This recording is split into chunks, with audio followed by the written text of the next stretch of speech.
saya udah meninggalkan pekerjaan saya sudah meninggalkan, udah jadi mantan saya. Ngapain, dalam arti kan pilihan saya juga mau menjadi suster. Ketika saya menghadapi tantangan bertemu dengan sesama suster saya, perjuangan tantangan di tempat kerja saya merasakan kok kayak gini sih. Kalau zaman waktu saya masih junior kan ditanyakan dulu SMA jurusan apa, lalu saya mengatakan saya jurusan bahasa. Lalu kongregasi membutuhkan tenaga ini, mau tidak mau ketika saya mengatakan saya nggak bisa, dicobalah. Harus belajar itu. Harus belajar.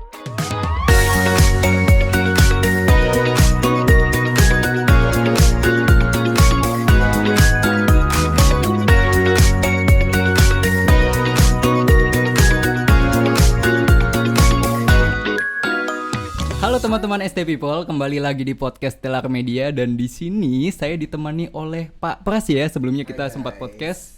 Oke, pada kesempatan hari ini kita kedatangan tamu yang menarik nih teman-teman. Menariknya kenapa? Siapa tuh Pak? Wah, karena kan biasanya kan kita mengundang guru, kita mengundang murid, tapi untuk sekarang kita mengundang perempuan pilihan Tuhan. Seorang yang Tuhan sudah pilih nih teman. Oke, betul. Siapa nih Pak? Kita mengundang salah satu biarawati yang ada di sekolah kita. Tentunya mungkin dari anak-anak di SMA Sang Timur sudah mengenal ya beliau ini siapa. Tapi untuk intermezzo atau pengenalan awal, boleh dari suster untuk memperkenalkan diri. Dan mungkin ada hal unik yang jarang orang lain ketahui nih tentang suster di sini.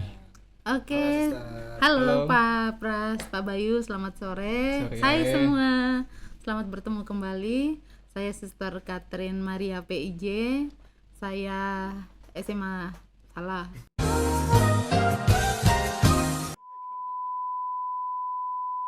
Oke, saya Suster Catherine Maria PIJ, Kepala SMA Katolik Sang Timur Jakarta. Bagi yang sudah kenal, puji Tuhan, yang belum, mungkin ada hal yang masih asing. Saya suka bermain badminton. Wih. Teman-teman bisa diajak main badminton. Iya, siapa nih yang suka main badminton ya? Mungkin bisa join bersama dengan suster di sini ya. Mantan atlet nih. Iya. Yes.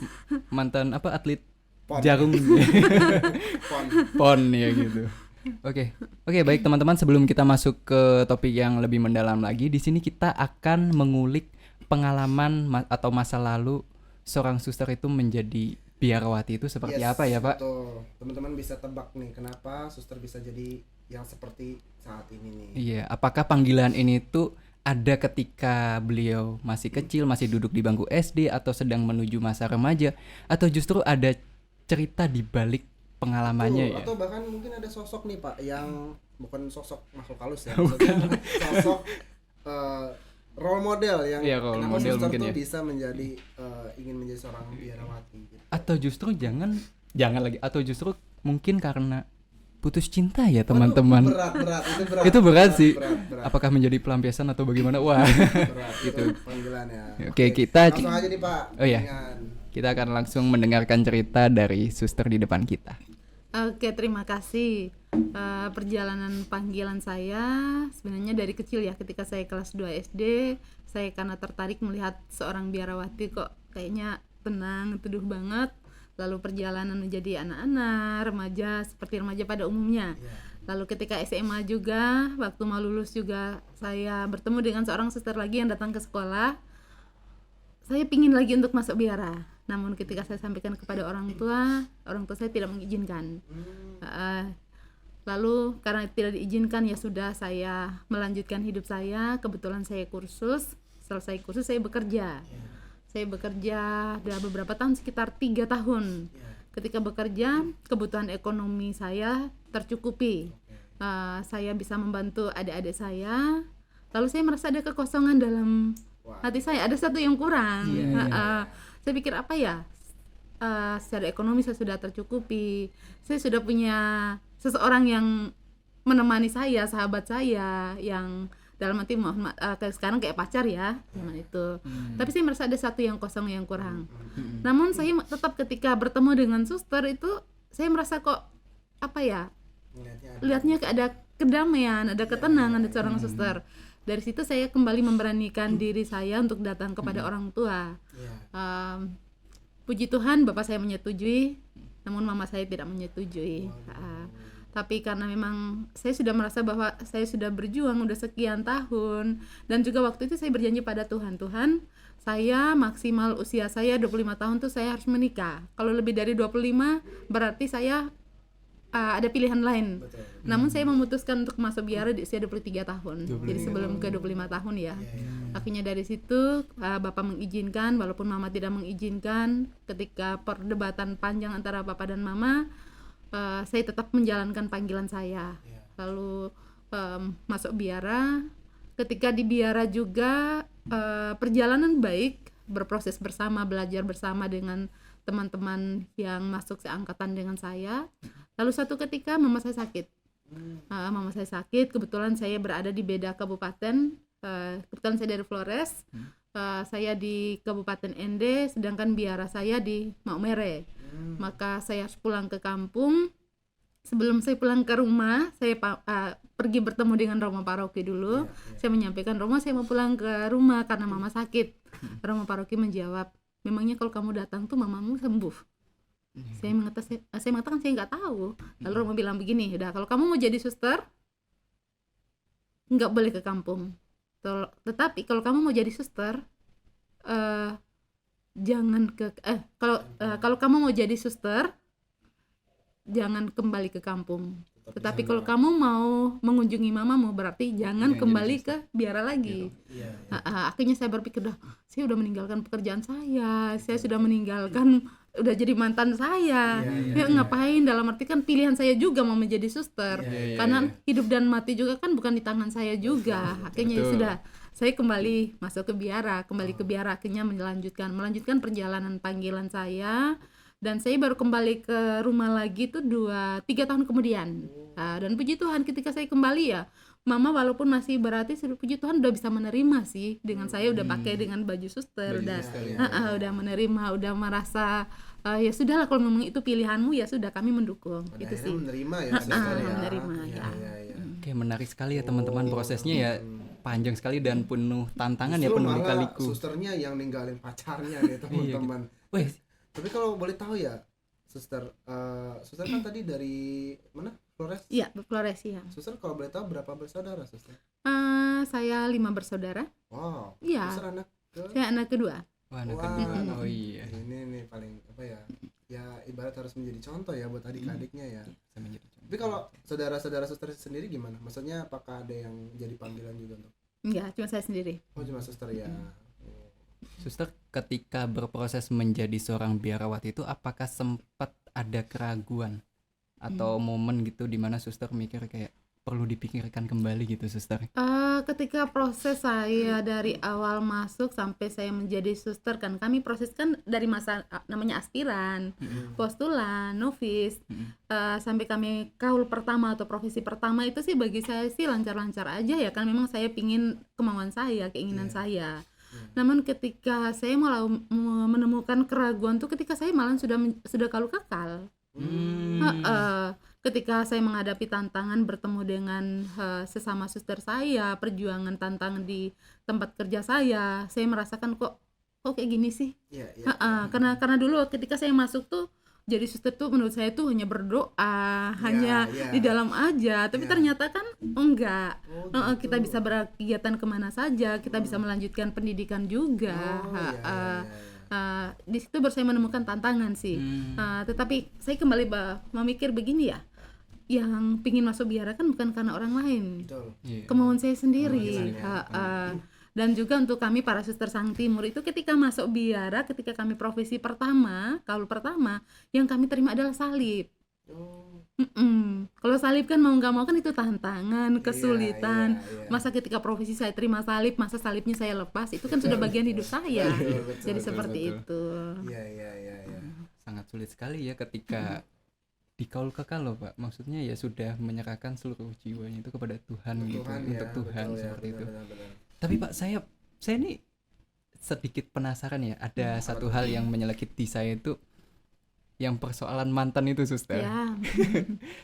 Kira-kira dahulu itu mungkin ini sesuai dengan realita di lapangan juga mungkin ada yang seperti itu juga kan ya, suster gitu. Responnya waktu itu gimana sih, suster?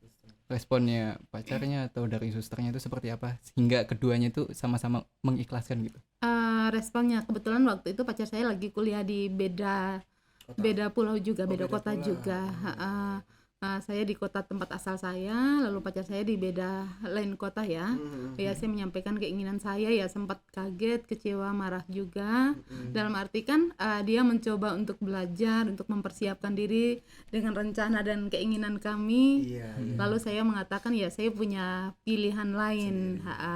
Ya sudah, ya mau tidak mau kan memang pilihan masing-masing ya. Dan belum ada ikatan resmi juga kan. Ya sudah, jadi sudah, yang penting udahlah, kalau memang itu pilihanmu ya saya tetap mendoakan. Saya berharap semoga itu nggak hanya pilihan pemikiran sementara. Kalau seandainya nanti kembali keluar ya saya masih siap, masih menunggu, itu saja sih. Oh gitu. Ya. Menarik sekali ya. Menarik ya. Ya itu ya teman-teman, poinnya di sini adalah titik tertinggi dari mencintai seseorang adalah Mengikhlas. ikhlas.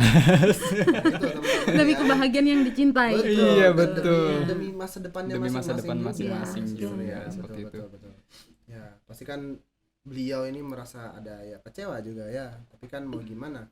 Kalau udah tujuan seseorang udah punya tujuan kan ya, tapi harus pada akhirnya harus Ikhlaskan. diikhlaskan. Seperti itu. Oke, suster. Kenapa pada akhirnya? Ini saya langsung lompat ya. Boleh silakan. Kenapa pada akhirnya memilih PIJ? Memilih PIJ. Kongregasi, Ya, memilih PIJ. Kebetulan di paroki saya ada 2 tarekat religius. Lalu di kota saya juga banyak juga tarekat religius. Sebenarnya alasan yang paling sederhana awalnya tuh saya nggak mau jadi suster dekat dengan rumah saya. Oh, gitu. Ya. Kalau boleh tahu kenapa itu? Karena kalau dekat rumah kan saya masih bertemu dengan keluarga saya kan. Kalau menurut kok orangnya kayak gini kok jadi suster. Iya, kan iya. ada rasa gitu, lebih baik saya pergi ke tempat yang jauh aja yang orang nggak tahu saya menjadi suster. Itu alasan mendasarnya yang pertama. Lalu yang kedua karena Sang Timur, ketika saya masuk ya cara hidup para suster Sang Timur dan spiritualitasnya kongregasi Sang Timur tuh yang sungguh-sungguh nancep melekat buat saya ya. Mana iya. ini tinggal dalam Tuhan. Itu yang ketika saya masuk tuh kok kalimat ini, kata ini tuh langsung kayak gimana ya? Cocok serak buat suster gitu ya. Buat saya. Saya udah kayaknya ini cocok deh buat saya. Akhirnya Iya. sudah saya memilih, satu kali memilih ya sudah, itu pilihan saya. Wes, mantap teman-teman. Menarik. Tapi kalau boleh tahu suster tuh udah di Sang Timur tuh berapa tahun ya? Lumayan lama sih. Saya masuk pertama biara tuh tahun 2001. Wah, 2001. Ya. Jadi pada saat setelah kau kekal itu ya, suster, itu tuh berarti ada suster kok maksudnya bisa tahu Sang Timur ini gitu. Saya tahu Sang Timur dari salah satu kebetulan waktu itu masih frater Karmel. Kebetulan masa top di tempat saya. Dia yang memperkenalkan kongregasi Sang Timur, dia membawakan brosurnya kongregasi Sang Timur ini lalu diberikan ke saya. Oh gitu. Ya. Terus langsung udah mengetahui perihal Ya, tersebut. perihal langsung seperti kayak, apa Sang Timur itu ya. Wah, itu ya teman-teman, kayak kalau emang udah panggilan tuh memang wah, ya udah ibarat udah kayak jodoh gitu ya, nggak akan Ya, kemana betul. gitu. Bener-bener. Tapi ya keren sih suster, maksudnya kayak nggak ada pertimbangan apa-apa lagi, yang ibarat melihat spiritualitas Sang Timur ini kan kayak wah langsung cocok gitu kan, akhirnya berdedikasi di sini gitu kan, Ya, di Sang Timur betul. ini. Timur menarik sekali. Nah, kalau boleh tahu nih suster tuh apa masa pendidikan itu kan setelah kaul ya? Setelah kaul pertama. Ya. Nah, suster kan maksudnya sudah S1 S2 sekarang. Ya. Nah, kalau boleh tahu suster tuh bergelut di jurusan apa sih? Oke, saya baru mulai kuliah itu setelah junior tahun ketiga. Junior tahun ketiga, karena saya kalau pertama tahun 2006, lalu 2006 2007 saya tugas di Pamekasan Madura. Lalu setahun kemudian saya pindah ke Flores, membuka biara baru di Bajawa. Lalu saya 1 tahun di sana, saya pindah ke Surabaya. Dan di Surabaya saya hanya 3 bulan doang. Kebetulan biara kami di Surabaya itu mau ditutup. Akhirnya saya pindah lagi ke Malang.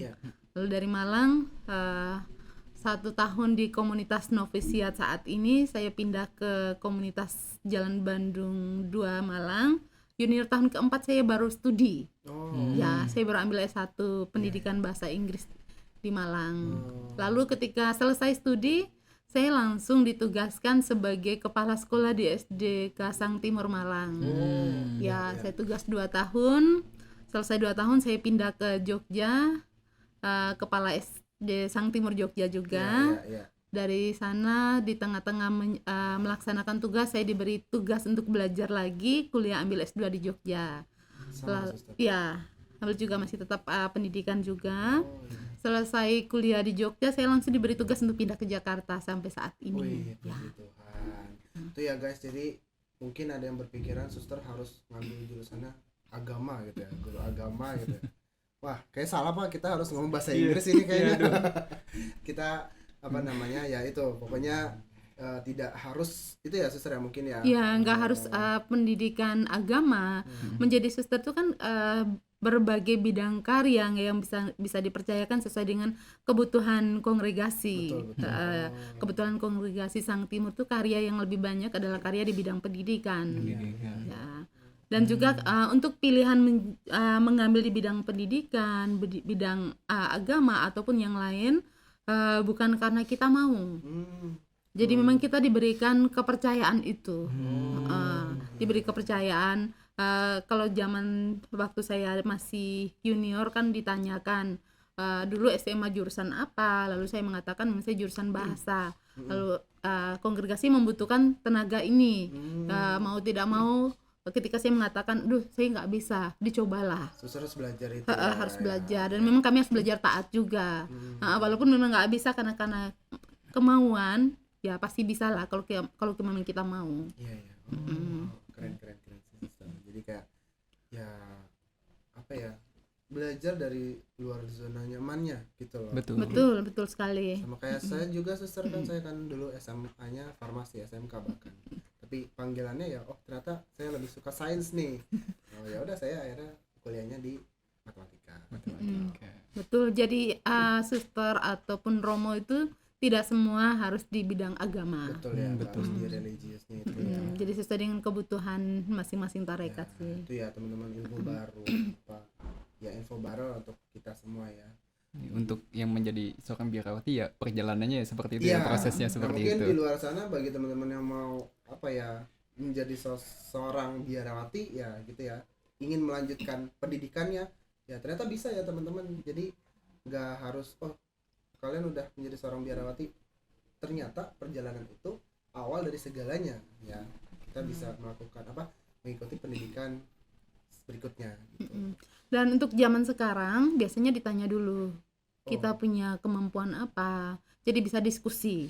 Masih bisa diskusi. Kalau zaman ini tuh contoh, kalau memang saya punya minat di teknologi, di desain atau apapun, kita bisa mendiskusikan. Gitu ya. Jadi masih ibarat masih sesuai passionnya ya suster. Iya, ya. betul. Biar nggak berat gitu. Betul. Oke, baik suster. Jadi di podcast kita hari ini pun juga ada sesi menarik ya Pak. Apa tuh? Kita ada yang namanya itu MIFA suster. Suster tahu MIFA tidak? MIFA. Apa ya MIFA tuh? MIFA itu MIFA. Kok Beda. nada ya? Bukan. MIFA itu kepanjangan dari mitos fakta suster. Mitos fakta. Oke.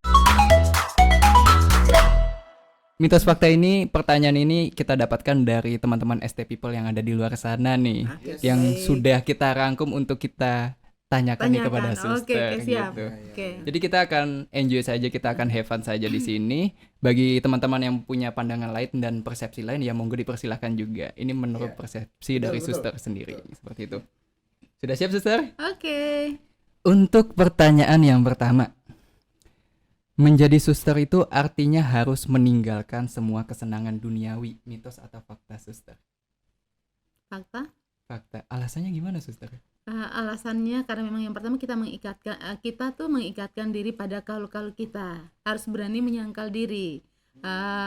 Kita masih hidup di dunia iya, tapi mau tidak mau kita harus membatasi ini butuh atau ini kesenangan. Kalau memang itu butuh ya boleh kita lakukan. Tapi kalau hanya demi kesenangan tidak. Jadi nggak hanya sekedar egois sendiri. Iya, betul. Oke, baik. Tapi saya penasaran deh, Suster. Boleh. Suster diperbolehkan untuk menonton bioskop gak sih, Suster? Boleh. Boleh. Boleh. Masih diperbolehkan berarti. Boleh. Oh, gitu. Film apa dulu gitu kan. Oh, gitu, Ya. oke. Biasanya contoh kita pernah nonton yang bersama-sama ketika kemarin ada kayak film Jumbo ya. Oh iya, Jumbo. Iya, iya. Jadi memang kalau ada film-film yang baik yang bagus bisa kita tonton, kenapa enggak? Betul. Ya. Apalagi kalau nggak salah yang ada film itu ya, Suster, bioskop yang Son of God itu. Saya nonton. Suster nonton nggak? Apa itu? Saya juga. Iya, betul. Film ini Tuhan Yesus. Oh. Yang apa namanya? Yang versi modern ya. Kalau yang dulu kan ada tuh Passion of the Christ. Ya. Terbaru itu Son of God. Oh, Son of God. Nggak nonton ya? Ya. Suster nonton? Sudah, aku udah nonton. Ya, saya juga nonton. Ya mungkin Suster. setelah Iya. ini ya. boleh, Itu boleh, ada, boleh. ada Suster itu namanya apa Bayu. Namanya Son of God. Oke, artinya fakta ya untuk pertanyaan pertama ya, menjadi suster itu artinya harus meninggalkan semua kesenangan duniawi. Ya. Yang penting seperti yang saya katakan tadi, ini kesenangan apa kebutuhan. Nah, kalau mau butuh boleh, kalau memang kesenangan kita harus membatasi diri kita. Betul. Oke, baik. Lalu pertanyaan yang kedua, Pak, boleh di Semua suster harus memakai pakaian yang sama. Itu satu fakta. Tergantung masing-masing tarekat ya. Kongregasi. Iya, Kongregasi. kongregasi. Iya. Kalau Parasister Sang Timur Indonesia ya sudah pasti bajunya krem coklat susu kayak gini, kerudungnya warna putih dan warna hitam untuk hari Minggu dan hari raya. Oh, Ya. gitu. Kalau tarekat-tarekat yang lain mungkin punya beberapa seragam, beberapa aturan masing-masing. Oke, apalagi nih Pak? yang keberapa ini? Yang ketiga ya? Tiga. Yang ketiga. Suster harus menggunakan jubah dimanapun dia berada. Situasi dan kondisi. Oh, berarti Fakta dan mitos dulu ya. Iya, tadi. Fakta atau mitos ya? Betul. apa? Itu fakta. Tetapi melihat kondisi juga. Kalau memang di rumah sakit kan nggak mungkin pakai kayak gini. Iya, betul. Ya. Nanti dipanggil susternya nih, Bang. Iya betul. Kepikiran nggak sih, Iya. Atau Suster di rumah sakit. Iya, betul ya? Ada pasien. Suster. Iya, Ya, dengan suster. iya itu. Ada sempat kepikiran saya gitu, Pak. Itu lucu banget. Susternya duduknya nengok nih. Suster mana? Biarawati atau suster rumah sakit gitu masalahnya. Selain di rumah sakit, kalau seandainya ada kondisi tertentu ya, yang mau nggak mau memang kita harus mengganti busana ya, memang kita yang penting kalau kami para Suster Sang Timur minta izin kepada pimpinan. Contoh-contoh misal kayak outbound gitu, Suster? Ya outbound kalau memang itu kami harus wajib harus melepas baju suster ini, harus pakai dengan pakaian yang nyaman untuk outbound ya, kenapa tidak. Tetapi kita melihat batasan juga sih, kegiatan di mana dulu, dan memang itu memang tidak memperbolehkan untuk pakai pakaian seperti ini. Karena kan ada gerakan gitu ya. Pernah nggak sih Pak kepikiran Pak, misalkan maaf ya suster, seorang suster dirawat, terus yang ngerawat suster, dia manggil suster Pak. Atau Iya gimana betul, nih? Bener betul. kan? Di rumah sakit juga memang betul, di rumah sakit iya. Ya kalau di rumah sakit kan, kecuali kalau rumah sakit Katolik kan mereka tahu bahwa kami ini suster. Pasti mereka udah tahu, pasti terpanggil suster juga. Suster, ya. Lalu kami panggil perawat rumah sakit juga karena memang mereka suster perawat ya, kami juga panggil suster juga. Iya makanya itu. Dua-duanya nih Ilmu baru suster ini. manggil suster. Lucu aja tuh suster ya, kayak terpikirkan di pikiran aneh saya ini. Sahabat tapi beda profesi Wih, saja. Iya Wih. betul. Betul. Oke. Artinya untuk pertanyaan ketiga ini fakta tapi disesuaikan dengan situasi dan kondisi ya, Suster. Betul, Oke, ya. baik. Yang keempat Pak. Yang keempat.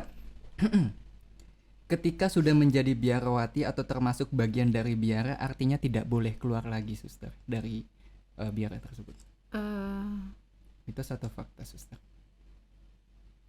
Mitos seharusnya fakta ya. Fakta. Tapi kembali juga, panggilan itu misteri.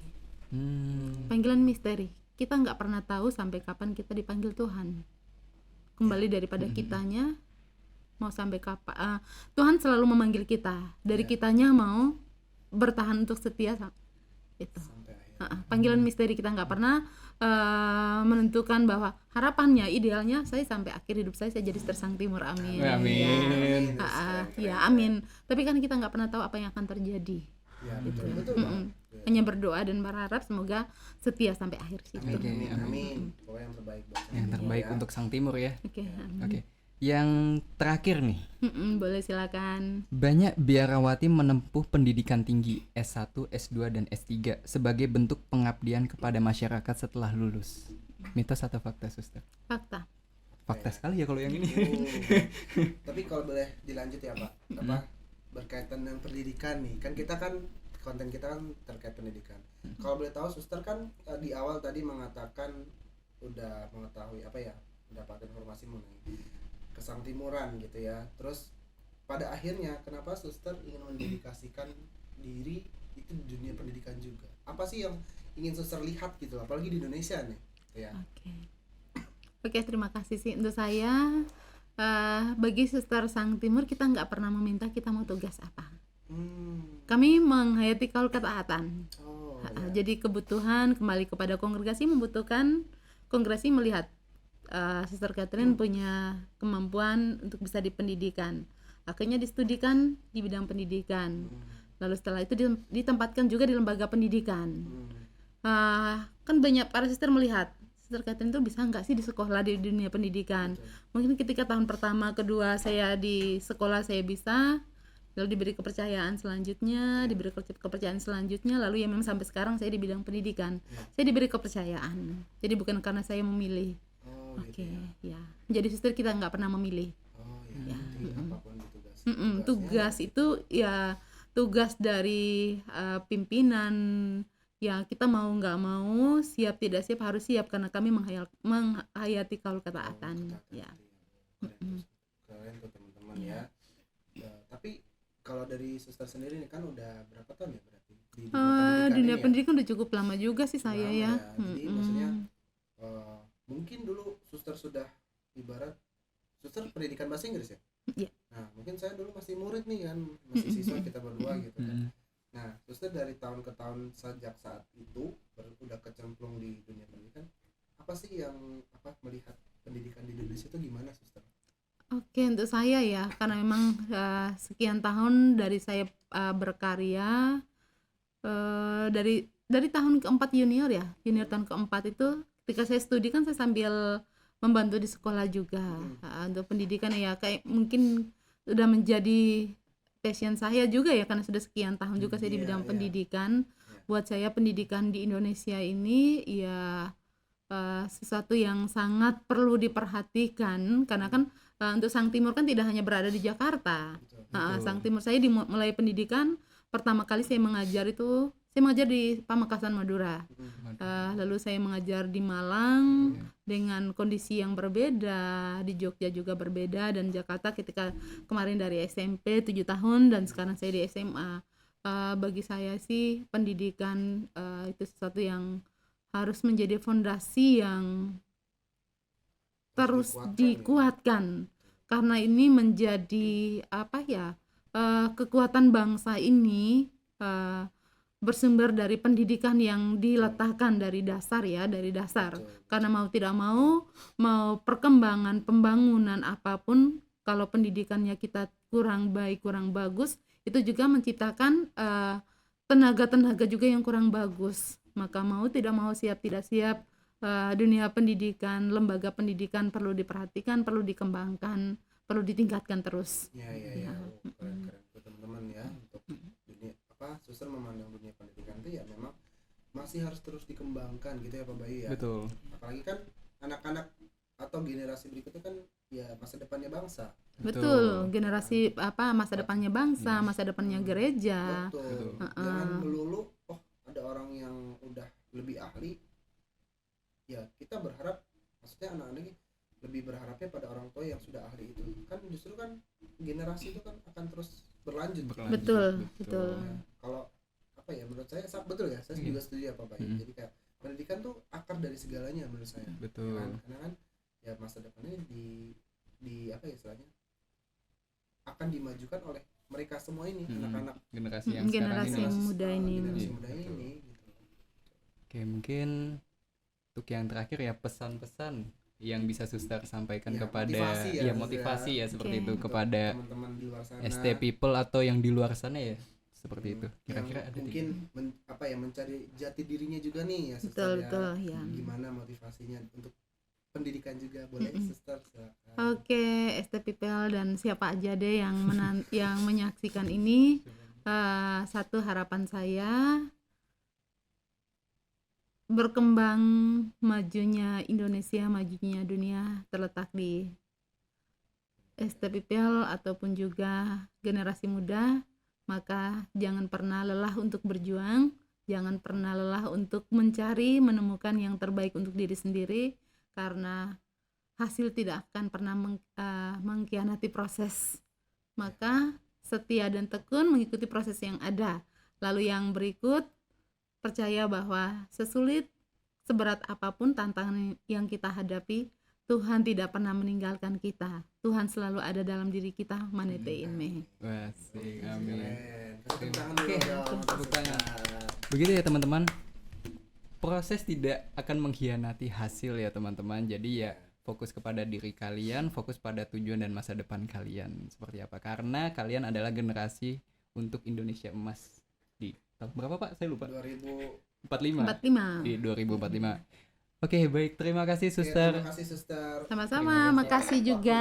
atas waktu Makasih dan juga. kesempatannya, dan terima kasih Oke. bagi teman-teman ST People yang sudah menonton di luar sana ataupun yang di luar dari ST People yang sudah menonton, yang mungkin masih dalam perjalanan atau ada yang lagi nyetrika ya Pak, atau ada yang lagi nugas-nugas gitu. Ya. Semoga Semoga kita bisa menemani aktivitas kalian di betul, sana ya. semoga podcast ini bisa menjadi insight atau inspirasi kalian untuk kedepannya. Terus dukung konten kita untuk episode berikutnya. Kami pamit.